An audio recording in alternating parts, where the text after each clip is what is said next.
মালিক ইবনে দিনার রহমতুল্লাহ আলাইহি দাঁড়ায় আছে। তো ওনার জামানায় একজন প্রতাপশালী বাদশাহ ছিল, ইয়াজিদ বিন মুহাল্লাব। ইয়াজিদ বিন, উনি দাঁড়ায় আছে এক জায়গায়, উঁচা জায়গায়।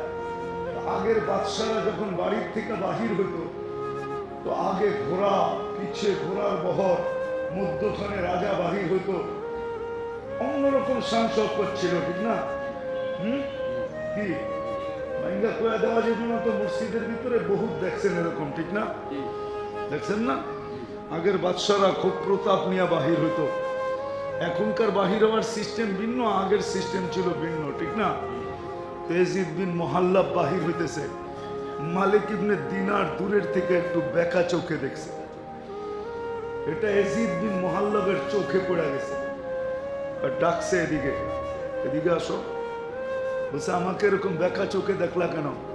চিনো না আমাকে?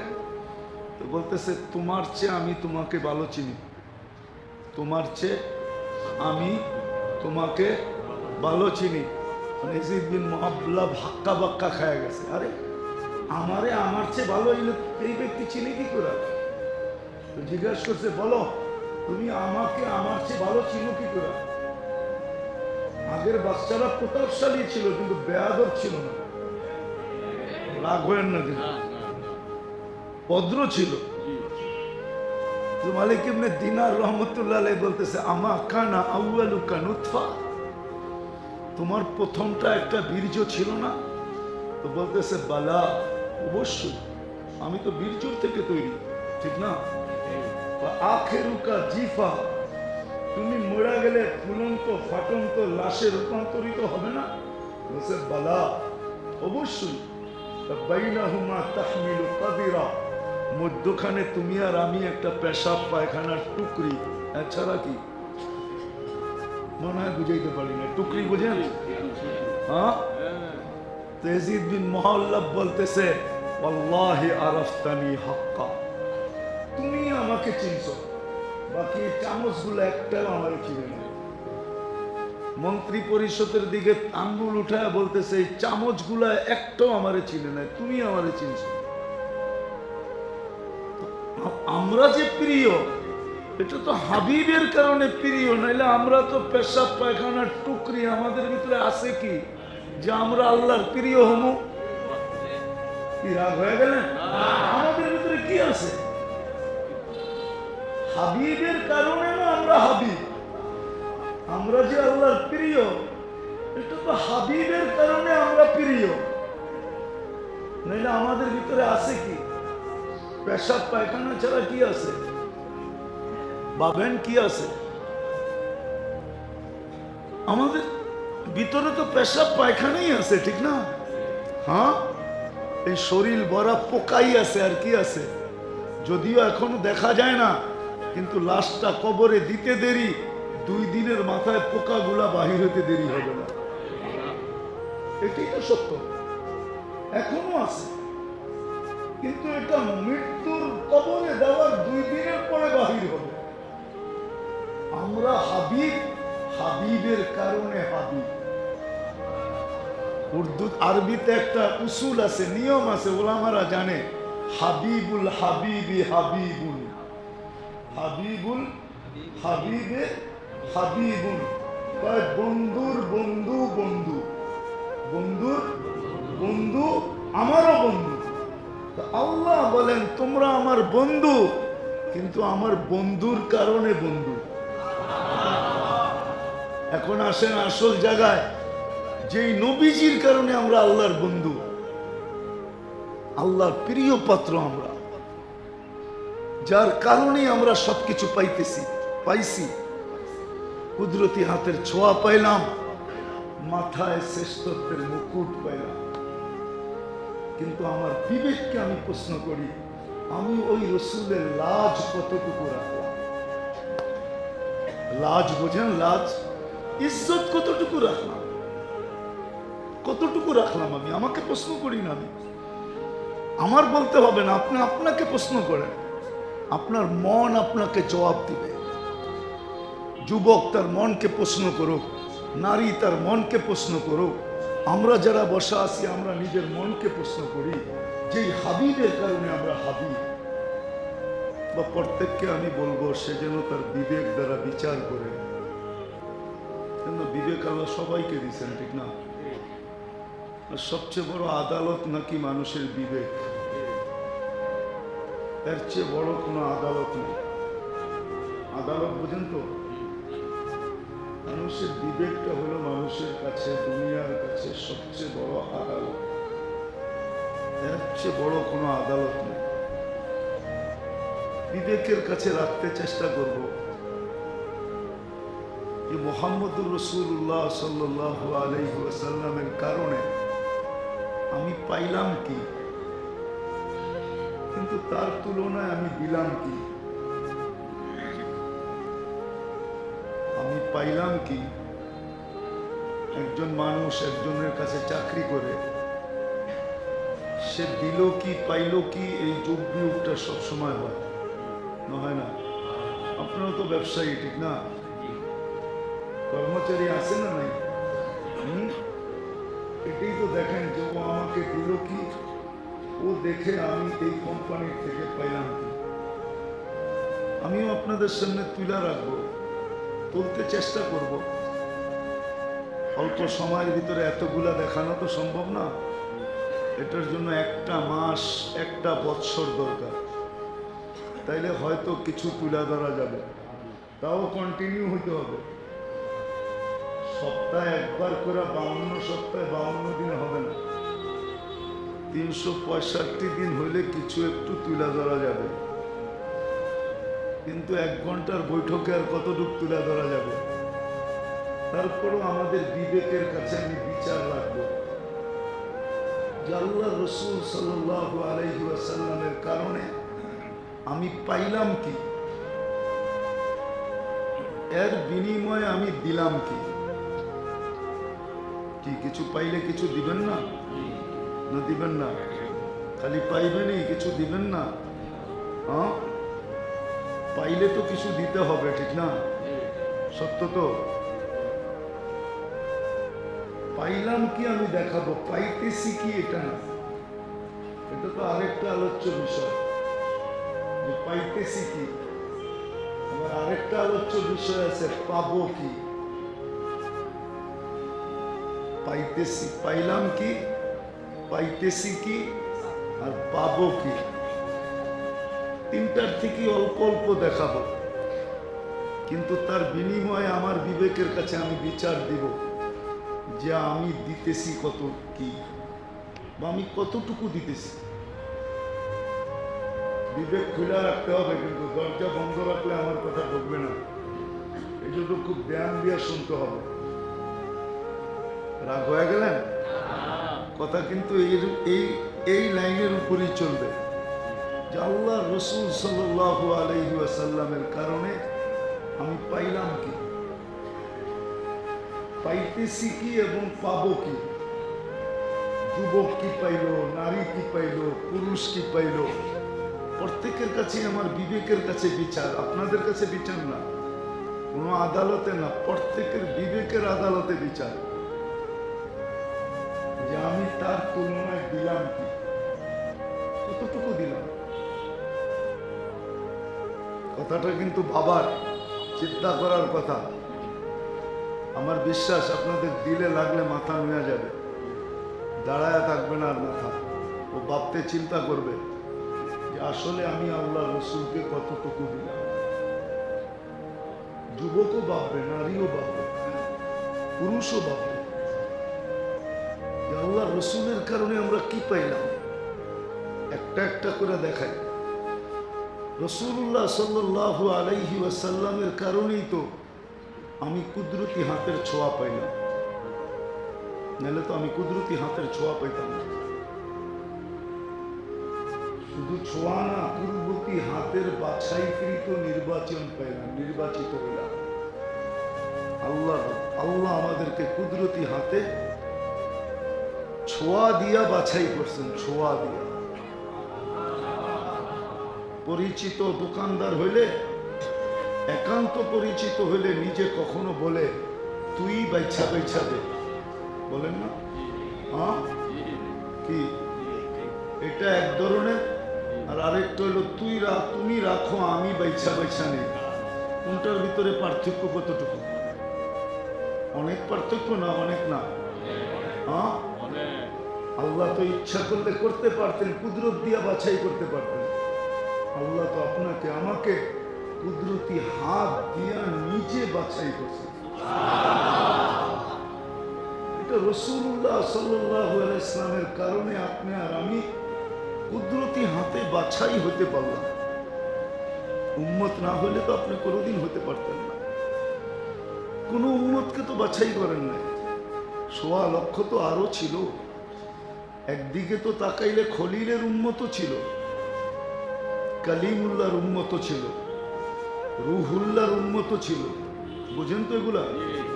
ইব্রাহিম খলিলুল্লাহর উম্মত তো ছিল, মুসা কালিমুল্লাহর উম্মত তো ছিল, ঈসা রুহুল্লাহর উম্মত তো ছিল, আদম সফিউল্লাহর উম্মত তো ছিল। হ্যাঁ, ইসমাইল জবিহুল্লাহর উম্মত তো ছিল। আরো তো বড় বড় নবীদের উম্মত ছিল, কাউকে তো কুদরতি হাতের ছোঁয়া দিলেন না। আপনাকে আমাকে তো কুদরতি হাতের ছোঁয়া দিয়া নিজের হাতে বাছাই করলেন, নিজের হাতে বাছাই করলেন। আরো বাছাইটা কেমন বাছাই? সর্ব আগে বাছাই। আমরা বাছাই হওয়ার পরে যা ছিল এটা সবাইকে ভাগ করে দিয়া দিছেন। যাকে যতটুক অতটুক দিছেন। দিতে দিতে দিতে দিতে এমন নবীও তো আসছে যে যার একজনও উম্মত ভাগে পড়ে নাই। হাদিসে আছে, ইয়াতি ইয়াউমাল কিয়ামাতি নাবিয়্যুন লাইসা মাহু আহাদ। এরকম নবী কিয়ামতের দিন আসবে, একজন উম্মত ভাগে পাবে। আগে আপনাকে আমাকে বাছাই করছে।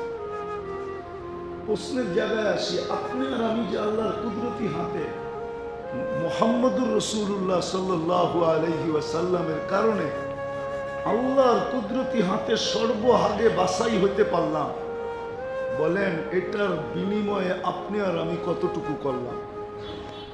কতটুকু এটার মর্যাদা রাখলাম? কতটুকু ইজ্জত রাখলাম? এটার বিনিময় কতটুকু দিলাম? একটু নিজেকে প্রশ্ন করেন। আজকে সব প্রশ্ন কিন্তু আপনাকে আপনার করতে হবে, আমি করব না। আমি তো দেখায় যাব। আপনার বিবেক দিয়ে আপনাকে প্রশ্ন করবেন যে আমি কতটুকু করলাম। শুধু বাছাই করেন নাই, নবীজির কারণে আমরা সারা দুনিয়ার মানুষ মুকুট পাইছে একটা, আমরা মুকুট পাইলাম দুইটা। মুকুট বোঝেন তো? তাজ, তাজ, তাজ বোঝেন তো? হ্যাঁ, মুকুট তো বাংলা ডিকশনারির শব্দ, আপনারা বোঝেন না কেন? মুকুট তো বাংলা ডিকশনারির শব্দ। তাজ হয় শুধু একদিক দিয়া, মুকুট হয় চতুর্দিক দিয়া। ওটা সোনা চতুর্দিক দিয়া লাগাইতে হয়। তাজের সোনা খালি একদিকে লাগানো থাকে, সামনের দিকে, আর পিছনে রশি থাকে, রশি। মনে হয় বুঝাইতে পারিনি। আর মুকুট হলো চতুর্দিকে সোনা থাকতে হবে। এটার ভিতরে কোনো ফিতা থাকবে না, খালি উপর দিয়া বসায় দিবে, খোপা দিয়া বসায়, খোপা দিয়া আটকায় দিবে এটাকে। মুকুট তো দেখি এই উম্মত বোঝে না, অথচ বাংলা ডিকশনারির শব্দ এটা। আপনি মুকুট পাইলেন দুইটা, একটা তো পাইলেন মানুষ হিসাবে একটা, আর একটা নবীজির উম্মত হওয়া হিসাবে কুনতুম খায়রা উম্মাহ। আপনি ডাবল মুকুট পাইলেন, এত দামি মুকুট পাইলেন। এখন প্রশ্ন নিজেকে করি যে আমি তার বিনিময়ে কি করলাম? পাইছি তো নবীজির কারণে, মুহাম্মদুর রাসূলুল্লাহ সাল্লাল্লাহু আলাইহি ওয়াসাল্লামের কারণে আমি খায়রে উম্মাহ, সর্বশ্রেষ্ঠ উম্মাহ। আমার চেয়ে উত্তম কেউ নাই। আমি নিয়ে যাইতেছি, আস্তে আস্তে দেখাইতেছি যে উত্তমটা কোথায় যায় ঠেকবে। উত্তম আছে না? কোথায় যায় ঠেকবে এটাও দেখাবো। কিন্তু আমরা প্রশ্ন করি যে তার বিনিময়ে আমি কতটুকু করলাম। নবীজির কারণে তো হাতের ছোঁয়া পাই না, নবীজির কারণে কাবল মুকুট পাই না, কিন্তু আমি কতটুকু পেলাম? নিজেকে প্রশ্ন করা উচিত না উচিত না? হ্যাঁ, নিজেকে তো প্রশ্ন করা উচিত, আমি কি পাইলাম, আমি কি করলাম, ওই নবীর জন্য আমি কতটুকু করলাম? ওনার কারণে তো আমি হাতের ছোঁয়া পাইলাম, দুইটা মুকুট পাইলাম। কুনতুম খায়রা উম্মাহ। শুধু তো এইখানেই শেষ না, দুটোটাই কিন্তু আমি কোরআন থেকে দেখাইলাম। প্রথমটা হুয়া জতাবাকুম, কোরআন বলে, আল্লাহ বলে তোমাদেরকে কুদরতি হাতে আমি বাছাই করছি। দ্বিতীয়টা হলো কুনতুম খায়রা উম্মাহ, তোমাদের চেয়ে উত্তম কোন উম্মত আমি তৈরি করি নাই, আর কোনদিন করব না। তোমরা আমার সবচেয়ে বড় লাডলা, লাডলা বোঝেন? হ্যাঁ, সবচেয়ে বেশি প্রীতি তোমাদের সাথে, সবচেয়ে বেশি ভালোবাসা তোমাদের সাথে, সবচেয়ে বেশি মোহাব্বত তোমাদের সাথে, সবচেয়ে বেশি মায়া তোমাদের সাথে, সবচেয়ে বেশি মমতা তোমাদের সাথে, সবচেয়ে বেশি বন্ধুত্ব তোমাদের সাথে। নাইলে কেন? এইগুলা সব নবীজির কারণে। বন্ধুর কারণে বন্ধুত্ব, বন্ধুর কারণে, বন্ধুর কারণে না হইলে এই বন্ধুত্ব হতো না। বন্ধুর কারণে কিন্তু কি বন্ধুত্ব? কেন? বন্ধুর কারণে। মুহাম্মদুর রাসূলুল্লাহ সাল্লাল্লাহু আলাইহি ওয়াসাল্লাম, উনি আমার বন্ধু। হাবিব হাবিব হাবিব হাবিব। সমগ্র সৃষ্টি আমার দিকে তাকায় থাকে আর আমি বন্ধুর দিকে তাকায় থাকি। সব সৃষ্টি আমার দিকে তাকায় থাকে আর আমি বন্ধুর দিকে তাকায় থাকি। হুজুররা বলে, যদি এটা কই পাইলেন? তো কোরআন দিতেছি, কদ নারা, আমরা আপনার দিকে তাকায় থাকি। কোরআন বলতেছে কদ নারা তাকাল্লুবা ওয়াজহিকা, আমরা আপনার কদ নারা, আমরা নিঃসন্দেহে আপনার দিকে তাকায় থাকি। আপনার চেহারা কোন দিকে ফিরে, কোন দিকে ওঠে, কোন দিকে তাকান? দুনিয়া আমার দিকে তাকায় থাকে, আমি আপনার দিকে তাকায় থাকি। ওই বন্ধুর কারণে আমাদের সাথে বন্ধুত্ব, তাই না? আমাদের সাথে কোনো বন্ধুত্ব হওয়ার কথা না। আপনার ভিতরে আছেই কি এরকম যে আল্লাহ আপনার সাথে বন্ধুত্ব করবে? কি আছে বলেন? হ্যাঁ, কি আছে? কতটুকু আছে বলেন আমাকে? বলতে পারবেন যে আপনার ভিতরে কিছু আছে? কি আছে? মনে উঠলো অনেকদিন পরে, এই জন্য বলতেছি, রাগ হয়ে যাবেন না তো? মালিক ইবনে দিনার রহমতুল্লাহ আলাইহি দাঁড়ায় আছে, তো ওনার জামানায় একজন প্রতাপশালী বাদশাহ ছিল, ইয়াজিদ বিন মুহাল্লাব। ইয়াজিদ বিন, উনি দাঁড়ায় আছে এক জায়গায়, উঁচা জায়গায়। আগের বাদশারা যখন বাড়ির থেকে বাহির হতো, তো আগে ঘোড়া, পিছে ঘোড়ার বহর, মধ্যখানে রাজা বাহির হতো, অন্যরকম শান শওকত ছিল, ঠিক না? কি ভাঙ্গা কয়া দেওয়া জীবন তো মসজিদের ভিতরে বহুত দেখছেন এরকম, ঠিক না? দেখছেন না? আগের বাদশারা খুব প্রতাপ নিয়ে বাহির হতো। এখনকার বাহির হওয়ার সিস্টেম ভিন্ন, আগের সিস্টেম ছিল ভিন্ন, ঠিক না? তো ইয়াজিদ বিন মুহাল্লাব বাহির হইতেছে, মালিক ইবনে দিনার দূরের থেকে একটু বেকা চোখে দেখছে। এটা ইয়াজিদ বিন মুহাল্লাবের চোখে পড়ে গেছে, আর ডাকছে, এদিকে, এদিকে আসো। বলছে, আমাকে এরকম বেকা চোখে দেখলা কেন? চিনো না আমাকে? তো বলতেছে, তোমার চেয়ে আমি তোমাকে ভালো চিনি, তোমার চেয়ে আমি তোমাকে ভালো চিনি। মানে ইয়াজিদ বিন মুহাল্লাব হাক্কা বাক্কা খায় গেছে, আরে আমারে আমার চেয়ে ভালো এই ব্যক্তি চিনি কি করে? জিজ্ঞাসা করছে, বলো তুমি আমাকে আমার চেয়ে ভালো চিনো কি করে? আগের বাচ্চারা প্রতাপশালী ছিল কিন্তু বেয়াদব ছিল না, রাগ হয়েন না, কিন্তু ভদ্র ছিল। মালিক ইবনে দিনার রহমতুল্লাহ আলাইহি বলতেছে, আমা কানা আউয়ালুকা নুতফা, তোমার প্রথমটা একটা বীর্য ছিল না? তো বলতেছে বালা, অবশ্যই, আমি তো বীর্য থেকে তৈরি, ঠিক না? আখেরুকা জিফা, তুমি মরা গেলে ফুলন্ত ফাটন্ত লাশে রূপান্তরিত হবে না? বলছে বালা, অবশ্যই। বাইনাহুমা তাহমিলু কাদিরা, মধ্যখানে তুমি আর আমি একটা পেশাব পায়খানার টুকরি, এছাড়া কি? মনে হয় বুঝাইতে পারিনি। টুকরি বুঝেন? হ্যাঁ। তেজিদ বিন মুহাল্লাব বলতেছে আল্লাহি আরাফতানি হাক্কা, তুমি আমাকে চিনছো, বাকি চামচগুলো একটাও আমার চিনে না। মন্ত্রী পরিষদের দিকে আঙ্গুল উঠায় বলতেছে এই চামচগুলা একটাও আমারে চিনে না, তুমি আমারে চিনছো। আমরা যে প্রিয়, এটা তো হাবিবের কারণে প্রিয়, নাইলে আমরা তো পেশাব পায়খানার টুকরি। আমাদের ভিতরে আছে কি যে আমরা আল্লাহর প্রিয় হমু? কি রাগ হয়ে গেলেন? আমাদের ভিতরে কি আছে? হাবিবের কারণে না আমরা হাবিব।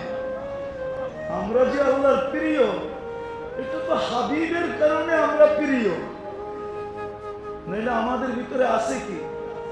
পেশাব পায়খানা ছাড়া কি আছে? ভাবেন কি আছে?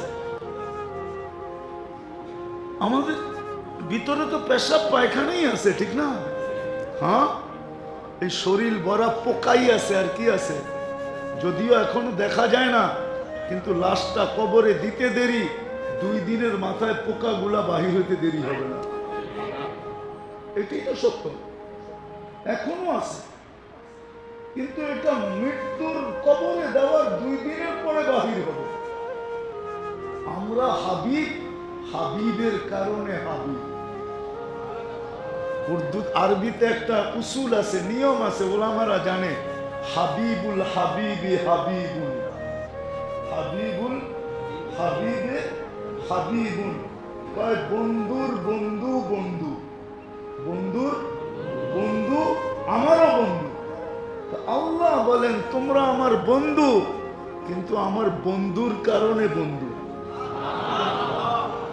এখন আসেন আসল জায়গায়, যেই নবীজির কারণে আমরা আল্লাহর বন্ধু, আল্লাহর প্রিয় পাত্র আমরা, যার কারণে আমরা সবকিছু পাইছি। কুদরতি হাতের ছোঁয়া পাইলাম, মাথায় শ্রেষ্ঠত্বের মুকুট পাইলাম। কিন্তু আমার বিবেককে আমি প্রশ্ন করি, আমি ওই রসুলের লাজ কতটুকু রাখলাম? লাজ বোঝেন? লাজ, ইজ্জত কতটুকু রাখলাম? কতটুকু রাখলাম আমি? আমাকে প্রশ্ন করি না আমি। আমার বলতে হবে না, আপনি আপনাকে প্রশ্ন করেন। আপনার মন আপনাকে জবাব দিবে। যুবক তার মনকে প্রশ্ন করুক, নারী তার মনকে প্রশ্ন করুক। আমরা যারা বসা আছি, আমরা নিজের মনকে প্রশ্ন করি, যেই হাবিবের কারণে আমরা হাবিব। আমি একটু একটু করে দেখাইতেছি আপনাদেরকে। এশারের আজান কয়টা?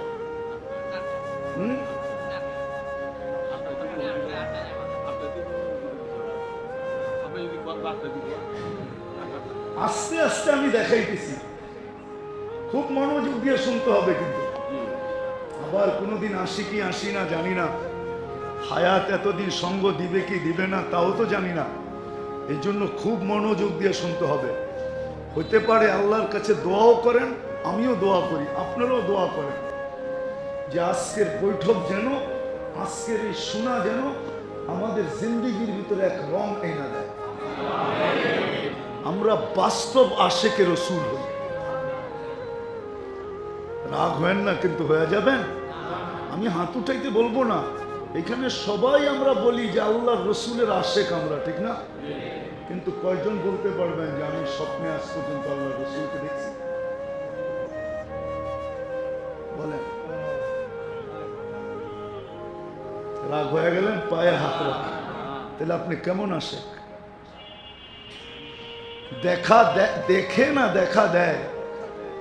বলেন, দেখে না দেখা দেয়? আপনি যদি আশেকই হইতেন তাহলে দেখা দিবে না তো দিবে না কেন? এটাও তো প্রশ্ন। লক্ষ কোটি মানুষ দেখতে পারলে আপনি কেন দেখতে পারবেন না? আমি কেন দেখতে পারবো না?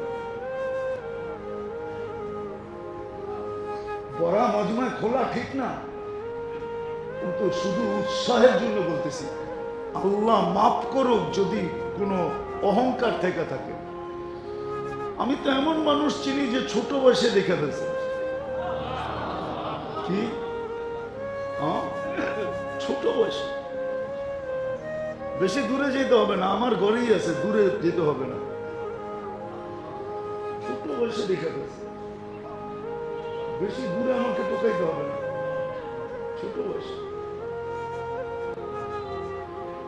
তাহলে কেন দেখা দিবে না?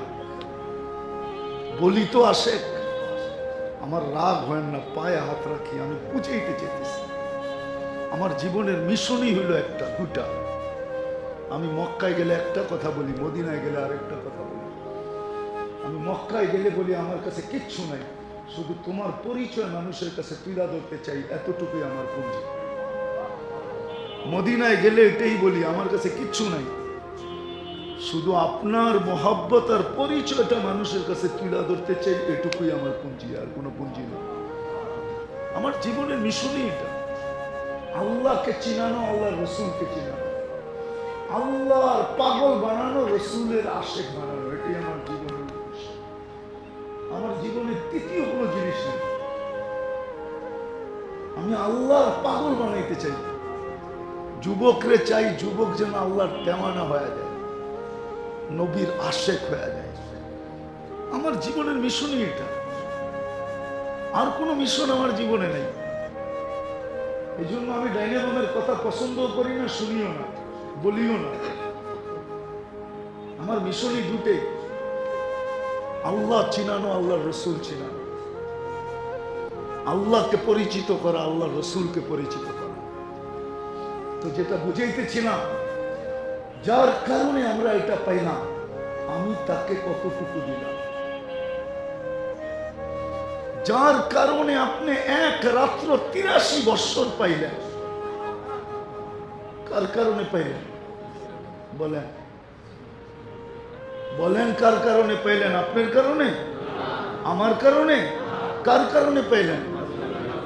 হ্যাঁ, কার কারণে আমি 1 বৎসর 83 বৎসর পাইলাম, এক রাত্র 83 বৎসর পাইলাম? কার কারণে?